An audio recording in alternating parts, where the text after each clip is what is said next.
octubre del 86 se realizaron las elecciones, en octubre del 86. El 27 de noviembre nos posesionamos. Correcto. El primer consejo. Así fue, el 27 de noviembre de 1986. Inclusive la calle que pasa por el municipio lleva ese nombre, es en honor a la posesión del primer cabildo municipal de nuestro cantón. Así fue. 27 de noviembre. Licen, usted es oriundo de... Con mucho honor del cantón Pujilí. De Pujilí, del centro de Pujilí. Del centro de Pujilí. Y como ahí se formaban los profesores, toda la vida se formaron los profesores en Pujilí, ¿a usted le tocó venir a la zona de La Maná? ¿O fue primero a qué otro sector? Verá, con mucho honor y gratitud al emblemático Colegio Belisario Quevedo, donde, como usted acaba de decir, ahí nos formábamos los verdaderos maestros, que salíamos con esa mística de educadores. Y en ese entonces el docente se iniciaba en partes muy lejanas, con esa mística de maestro.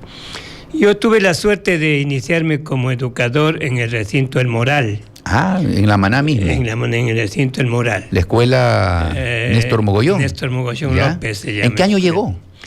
En el 73. En el 73. En octubre del 73 llegué a... Qué bien. En el recinto Licen, o sea que usted sí recuerda cuando los de Pujilí, el Consejo Municipal de Pujilí se oponía a la cantonización de La Maná en el 79. Pero yo creo que esa oposición que de Pujilí casi no ha sido mucho. La oposición prioritaria fue del municipio de Quevedo.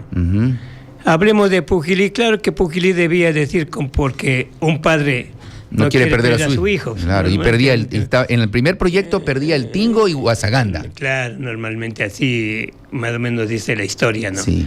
Entonces yo justifico que Pujilí no quería pertenecer a la parroquia La Maná en ese entonces. Y también, es que perdía 3 parroquias, pues Pujilí. Pujilí perdía a La Maná, Guasaganda y el Tingo, porque La Maná pasaba a ser cantón. Claro. Bueno, el Tingo sigue siendo parroquia. Ahora sigue siendo, Pujilí, sí, pero yo tengo aquí los documentos que dicen que en el primer proyecto de cantonización de La Maná estaba el Tingo, La Esperanza incluido.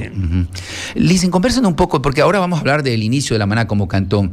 El 5 de octubre de 1986 se realizaron las elecciones populares, ¿no? Hubieron varias listas en aquella época y usted ingresó por concentración de fuerzas populares.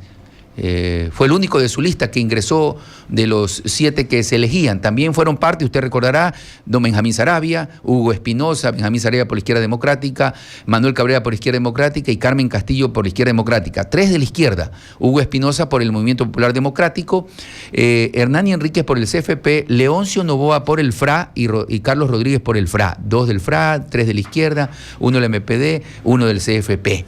Así ingresaron. Así fue. Justamente...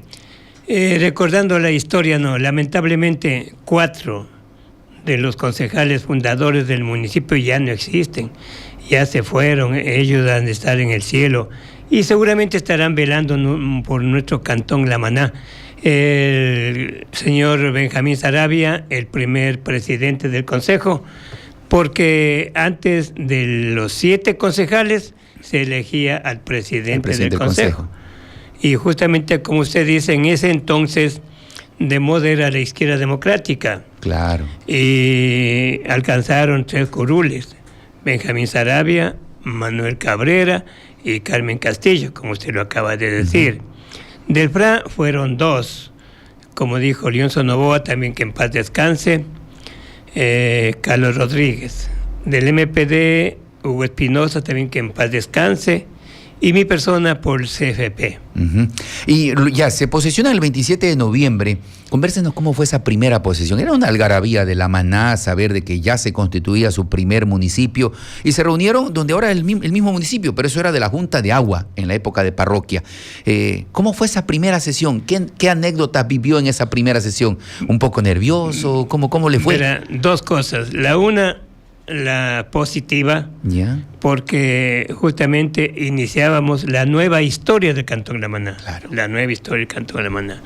La otra, penoso, porque no había un local. Como usted acaba de decir, ese local era de la Junta de Agua, que en ese entonces la Junta de Agua fue administrada por el finado Estuardo Vázquez. Claro.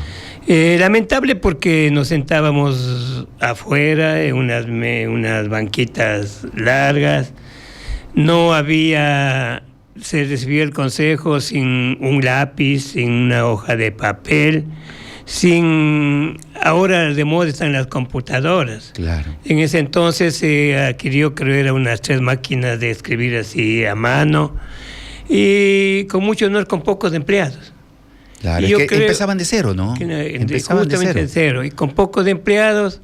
¿Y cómo fue el cabildeo para elegir ahí el vicepresidente? ¿A usted dónde fue? ¿A la mayoría o a la minoría en ese rato de elegir el vicepresidente del Consejo y el presidente ocasional? ¿Cómo fue? Conversanos un poco. Le cuento que yo fui de la minoría. Ya. Y la mayoría, naturalmente, eran los 3 de la izquierda democrática y el compañero Hugo Espinosa. Y el MPD, entonces. Los 4 hicieron mayoría. Él fue como vicealcalde. Ya. Entonces, bueno, el quehacer político. Oiga, pero como recién se formaban, no tenían ni secretario quien haga. Ese ratito cogieron el secretario, el doctor Robalino. El doctor, sí, Robalino fue el primer secretario ad hoc para la instalación del primer consejo. Ajá. Entonces, el presidente ocasional fue el señor Manuel Cabrera. Manuel Cabrera. Y, como dije, vicepresidente, el compañero maestro Hugo Espinosa. Normalmente se elegían para 4, pero como ustedes lo eligieron en medio del periodo, o sea, en el 86, en el 88 vinieron elecciones generales. En el 86 se elige los concejales, Benjamín Saravia llega a ser el presidente del Consejo Municipal, pero en el 88 tenía que elegirse autoridades, y ahí hicieron un sorteo, me dicen. Sí, verá, porque ahí se elegía en una temporada... Cada 2 años se elegía mayorías. Y otra temporada las mayorías. Correcto. Justamente en ese sorteo salió favorecida mi persona. Se quedó. Y me quedé para 2 años más. Ya. Inclusive pasaron los 2 años más y volví a ser sorteado.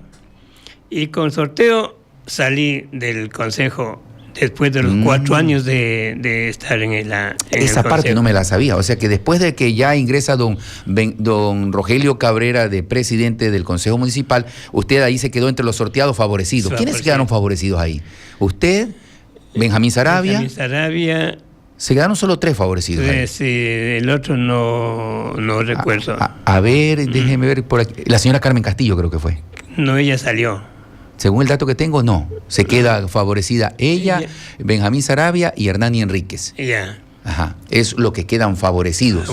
Para y se quedan para 2 años más. Desde el 30 de abril del 88 que se posesionan. Sí. ¿Cómo fueron las primeras acciones? Si era un municipio que se creaba y el gobierno en aquel entonces daba por ahí algo de asignación, pero no los recursos suficientes para crear un cantón. ¿Cómo hicieron en la parte económica para poder avanzar? Porque ya Pujil les dijo, bueno, señores, ustedes ya son cantón, allá su problema, nosotros nos vamos de aquí. Mira, ventajosamente por gestiones de ese entonces del presidente ya Benjamín Saravia, alcanzó una partida correspondiente al año 86 cuando se avanzó a conseguir una partida de ese año. ¿Y con eso? Y con eso los primeros inicios, naturalmente, de la administración. ¿Qué de verdad que ustedes empezaron sin cobrar y que los empleados también no cobraban los primeros meses? Pero así fue, especialmente el asunto de los concejales de ese tiempo, los primeros meses trabajábamos ad honorem. Ya. Luego nosotros no teníamos sueldo, nosotros teníamos dietas. Pero insignificantes esas dietas, en sucres, bueno, poco, ¿no? Entonces, el servicio nuestro sí fue naturalmente por servir a nuestro querido cantón, que estaba dando sus primeros pasos en la vida, en la nueva historia de nuestro cantón. Tengo saludos. Dice, el señor alcalde me envía, dice, saludos para el licenciado Hernani Enrique López, gran docente formador de juventudes de nuestro cantón. Toda su vida de docente lo hizo en el cantón La Maná, licenciado. Sí, justamente como le cuento, yo me inicié en el recinto El Moral. Trabajé 3 años ahí, de ahí vine a la Narciso Cerda Maldonado. Ahí pasé como unos 6 años, De ahí justamente a la Narciso Cerda le dividieron en 2 instituciones. Uno con el nombre Narciso número 1, con jornada de trabajo por la mañana, y la otra, Narciso Cerda número 2, con jornada de trabajo por la tarde, en la que fui designado director de la escuela Narciso Cerda número 2. Y luego usted gestionó para que su escuela se la llevó a su propio lugar, a su propio terreno y a su propia infraestructura. Oiga, si de eso hay que contáramos una mesa redonda, porque eso fue justamente muy largo. Y yo le resumo, yo era todavía del colegio, y ahí usted se enfrentó pues con el consejo, porque usted ya después que sale concejal, viene el tema de que abren calles para el sector del sur, y le dividieron el plantel en 2 pedazos. Yo sí me acuerdo de esa partecita. Yo justo era concejal en ese tiempo. Estaba de concejal todavía. Y después fue usted electo nuevamente concejal, según la historia. Por el PUR. Por el partido de Sixto Durán. Sí. ¿Eso fue en qué año fue? Por aquí tengo el dato. A ver, justamente después de 4 años. Ya usted fue electo por el PUR el 10 de agosto del 92, según el dato que tengo. Cuando Dorian Gómez de la Torre era alcalde, usted ingresó nuevamente como concejal del Cantón La Maná. Así fue. Pero conversen un poco de eso de cuando la calle le abrían por los barrios del sur, pero ahora sirve porque dio desarrollo al sector sur de La Maná. Sí, como usted dice, hoy la calle es una avenida porque se llama la Carlos Lozada. Sí. Antes era el cuerpo era un solo cuerpo, que si me permite conversar la historia de ese terreno. A pesar que ya lo sabe, pero quiero agrandar esa situación. Sí, lo escuchamos, licenciado. Porque uno en ese tiempo se ejercía la función de docente con toda la mística, el amor y el cariño a la educación de los niños de ese entonces. Nosotros buscábamos un lugar para construir la escuela Narciso Cerda número 2. Que laboramos por la tarde, pero el rendimiento no era exitoso de los alumnos, porque en las tardes, esos soles, los alumnos se quedaban dormidos. Claro. Y poco. Entonces tuve conocimiento que un grupo de damas de ese tiempo, entre ellos doña Enriqueta de Orrico, doña Fabiola Vaquero, y un poco más de damas de ese tiempo, habían adquirido un terreno para construir un colegio religioso. Sí. Han comprado ese terreno en ese tiempo a don Carlos Lozada. Pero lamentablemente la escritura lo hace en nombre de la diócesis de La Tacunga. Teniendo conocimiento de eso, acudimos donde el señor obispo a decir que nos done la mitad del terreno para construir la escuela. Totalmente se negó. Entonces la propuesta fue que nos venda la mitad del terreno. Entonces dijo vender si se puede en 300,000 sucres. Ahora, ¿de dónde sacamos ese dinero los padres de familia? No se podía conseguir. Por suerte, esta persona, con las amistades, dando gracias a Dios que tenía en Pujilí, acudió de un buen amigo que se llamaba don Angelito Segovia, profesor de música del colegio. Y yo integraba esa orquesta con él. ¿Usted músico también? Yo era baterista de esa orquesta. Esa parte tampoco hemos conocido, qué bien. Acudí donde él, inclusive fue hasta mi padrino de matrimonio. Ya. Acudí donde él a conversar la situación y me dice, verá, el doctor Galo Atiaga a La Maná le quiere bastante. Y en ese tiempo los diputados manejaban presupuesto. Claro. Digo, pero yo no le digo, acompáñeme. Con mucho gusto me acompañó don Angelito al Congreso Nacional. Le expusimos de eso al doctor Galo Atiaga. Le pedí unos 500,000 sucres. El doctor Galo Atiaga, muy gentil, dice, no le vamos a ponerse 500, vamos a ponerle 1,000,000. Y ese 1,000,000 salió. Y con eso se compró el terreno. Y con eso, como eso llegó al Consejo Provincial, era prefecto el licenciado Flavio Torres.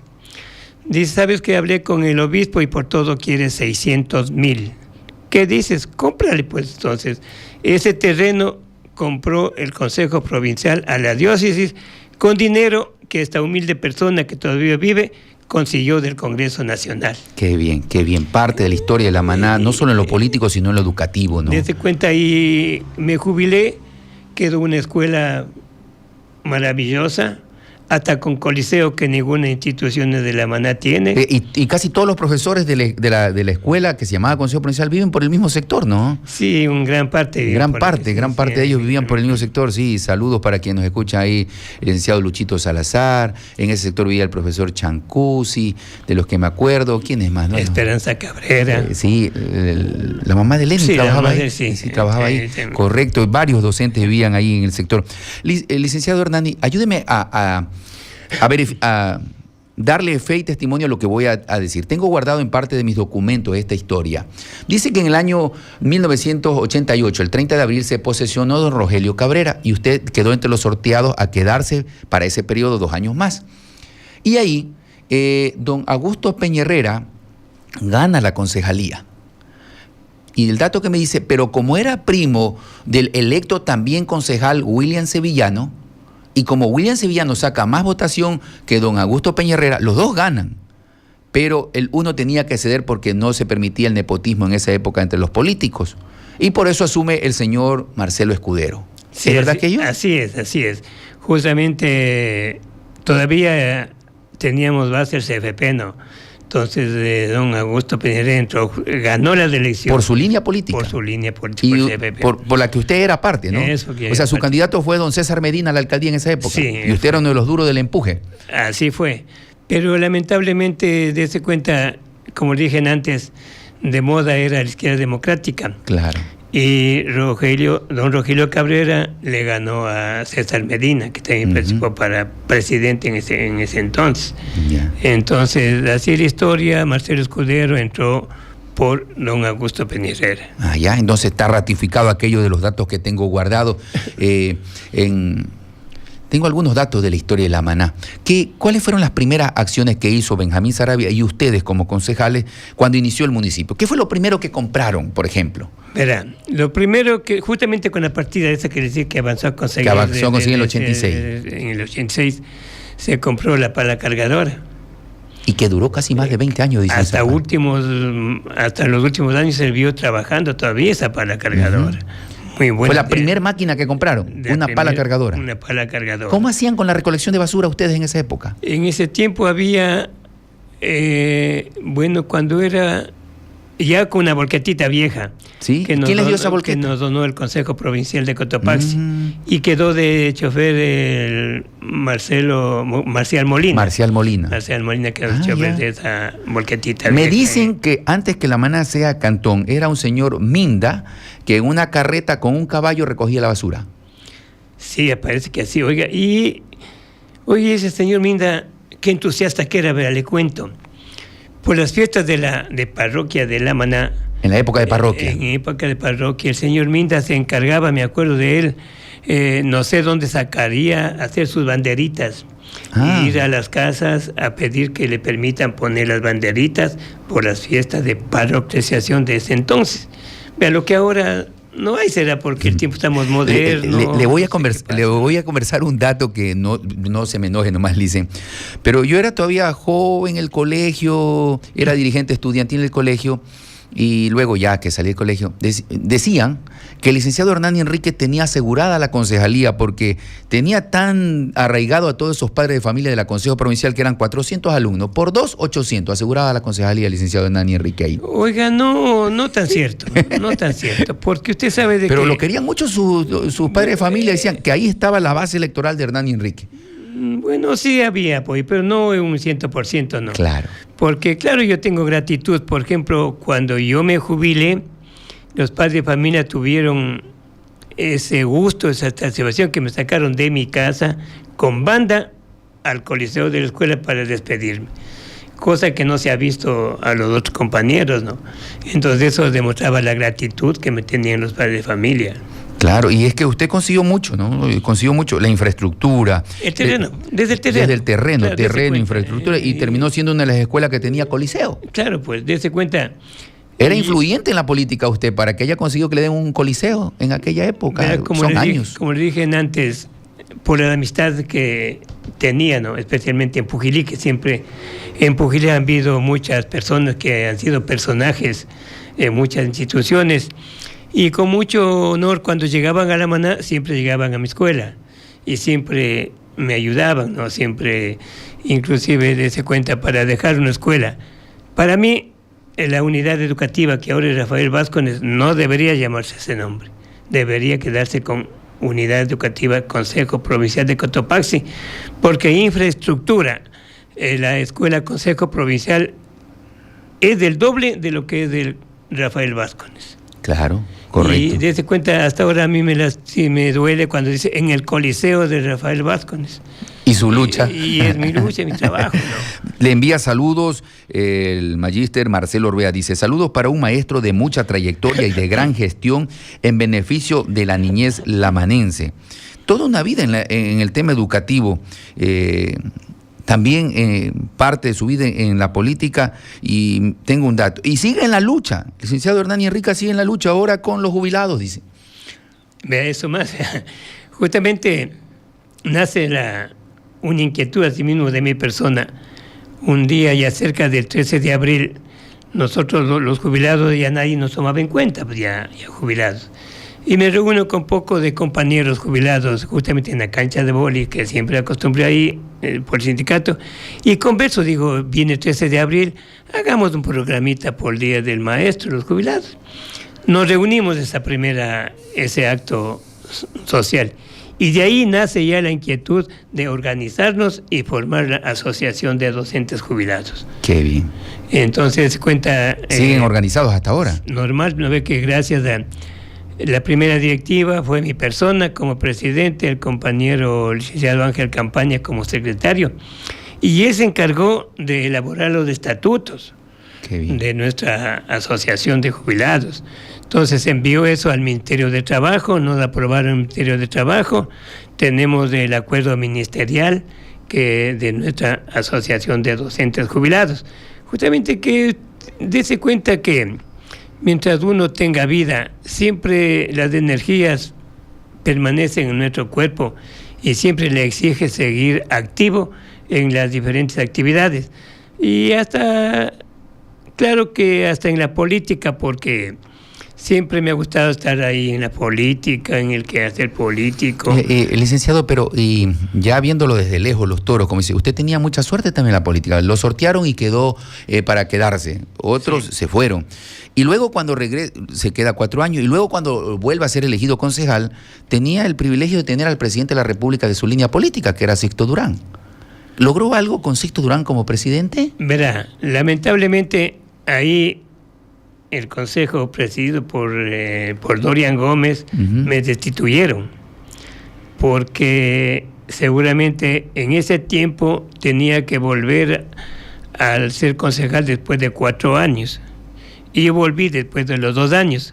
Y de eso se cogió no había reelección, sino después de un periodo. Después de un periodo. Eso sería 4 años. Eso, yo volví después de 2.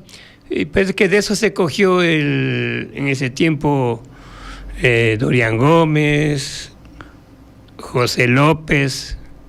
Y fue ahí donde lo sustituyó a usted don Carlos Esquivel. Eso es. Sí, tengo aquí en mis documentos, sí tengo aquí, dice Hernán Enríquez por el puro, sustituido por Carlos Esquivel. Lo que no tenía es la razón, que ahora la conozco. Porque incluso ahí también Germán Albán es electo concejal y lo sustituye Gerardo Tuaza también. Sí fue. Eso fue en el año 92. Polémico esa época el consejo. Y había propuestas, sino que yo siempre he basado en la legalidad. A mí el finado dicho, el señor Dorian Gómez me buscó que me haga al lado de ellos, pero que arme la mayoría con ellos. Con la condición de votarle al señor Germán Albán. Y yo por respaldarle a Germán Albán lo votaron a los dos. Cogieron a mí también esa parte. Esa parte de la historia no la conocíamos. Así fue la historia, ¿verdad? Ya, ahora me queda claro, Hernán Enríquez gana con votación ciudadana el cargo de concejal y se aplica la supuesta normativa de que no estaba fuera un periodo completo. Pero si usted lo habían elegido en el 86 y se vuelve a ser candidato en el 92, podía ser. No, es que era después de 4 años. 86, 4, 90, claro, debía ser en el 94. Yo volví a los 2 años. De eso se cogieron seguramente. Ahora verá, lo que ellos sabían es de que mi posición en el consejo era recto. Es decir, yo hacía la oposición, pero dése cuenta, para hacer oposición debe estar basado en las leyes. En ese tiempo la ley de régimen municipal. Correcto. Ahora que se llama, otro nombre tiene la ley de régimen municipal. Entonces yo siempre he estado en defensa de eso. En términos generales yo no permitía cosas que no están de acuerdo. Entonces parece que por ese lado también se cogieron, porque yo siempre estaba dentro de la legalidad. Nunca, dése cuenta, y esa es la historia, la herencia que tienen mis hijos. Correcto. Que yo jamás me presté para las cosas oscuras. Yo siempre fui dentro de lo legal. Entonces, dése cuenta, mis hijos caminan así con la frente alzada, porque nadie dice tu papá fue esto, tu papá hizo, tu papá... Bueno, su historia es la docencia, es lo que le da ese realce más que en la política a usted, ¿no? Licenciado, para cerrar este diálogo, el tiempo es limitante, convérsenos habiendo usted estado desde 1975 en la Maná como docente hasta la actualidad, mi pregunta, ¿cómo ha visto la evolución del proceso de desarrollo de la Maná? ¿Cuál es su apreciación breve de esta La Maná, que por el año 70 y pico decían que era una parroquia tan pequeña que la mayoría de su población no vivía ahí mismo, decían los de Pujilí, pero que a la vuelta de la esquina, hoy, en menos de 40 años, La Maná como cantón ha crecido tanto que es la segunda ciudad más poblada de Cotopaxi en la parte urbana? ¿Y cómo aprecia usted este cambio? Usted ha visto todo el cambio desde aquel parque que era la cancha de fútbol y donde era parte de eso un mercado. Era un mercadito, la plaza ahí, y había una canchita de vóley también después, cuando ya salió el estadio. O sea, ¿cómo ha visto este cambio histórico de La Maná? Verá, el cambio ha sido formidable. Ha habido un crecimiento notable. A La Maná han llegado gente de todas partes de la sierra, de la costa, justamente por busca de las fuentes de trabajo, que La Maná tiene fuentes de trabajo, las bananeras, especialmente las tabaqueras que conocimos con ese nombre. Entonces la gente ha ido llegando así en grandes cantidades a nuestro querido cantón La Maná, que ha fortificado nuestra ciudad. Nosotros vimos a La Maná grande. La Maná sigue necesitando de muchas obras más para que a La Maná se vea en el crecimiento que lo estamos mirando, para lograr mejores éxitos de nuestra querida ciudad La Maná. Para quienes formamos el primer consejo, es una alegría de ver cómo los consejos que han seguido viniendo a continuación, a su debido tiempo, algo han hecho. El criterio del pueblo, los contrarios, dice que nada, que no hay La Maná, que La Maná no han hecho nada, y yo participo de cada consejo, a su debido tiempo, algo se ha hecho. Me olvidaba de decirle, cuando el primer consejo también hizo el mercado, abajo en la plaza, con convenio municipal, con el consejo provincial.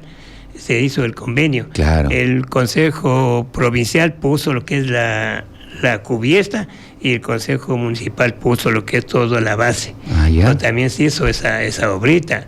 Se consiguió también un recolector de basura que nos dio el gobierno en ese tiempo, era León Febres Cordero. Claro, León Febres Cordero. Con gestiones del diputado en ese entonces, Alejandro Guerra. Entonces, dése cuenta cómo se ha ido, y ahora cómo tiene un equipo caminero, cómo tiene la planta asfáltica. Yo me recuerdo en el deporte que la señora Josefina de Oviedo dio unas... ¿Dónde es la sede de la Liga Cantonal? ¿Sigue siendo ahí? Lo dio para construir camerinos, dijo, en aquella época, y construyeron lo que es la sede, lo que es donde está ubicada la Liga Cantonal. Bueno, en esa época había que hacer gestiones con los diputados, ¿no? Porque eran los que manejaban los recursos. Claro. Oye, pero yo creo que el Coliseo construyó en tiempo de... No, yo me refiero a la sede donde era el estadio. Frente al estadio hay una era la supuesta sede llamada Camerinos en aquel entonces, y después fue la sede. Bueno, entonces, licenciado, el tiempo es limitante, hay mucho que dialogar con quienes han hecho historia en el Cantón La Maná. Quiero agradecerle, desearle que siga con salud, acompañándonos muchos años más para seguir conversando de la historia del cantón, para vivir esas anécdotas que ustedes vivieron como políticos, como docente, como un ciudadano más. Un buen día para usted, licenciado. Gracias a usted, Jorge, y que siga teniendo éxitos en su vida personal y en este prestigioso medio de comunicación social. Buenos días, nos acompañó el licenciado Hernani Enríquez. Vamos a una pausa, despedimos el espacio de noticias. Mañana estaremos con más informaciones. Siempre tendremos novedades en los noticiarios, al mediodía los deportes, en la tarde la segunda edición.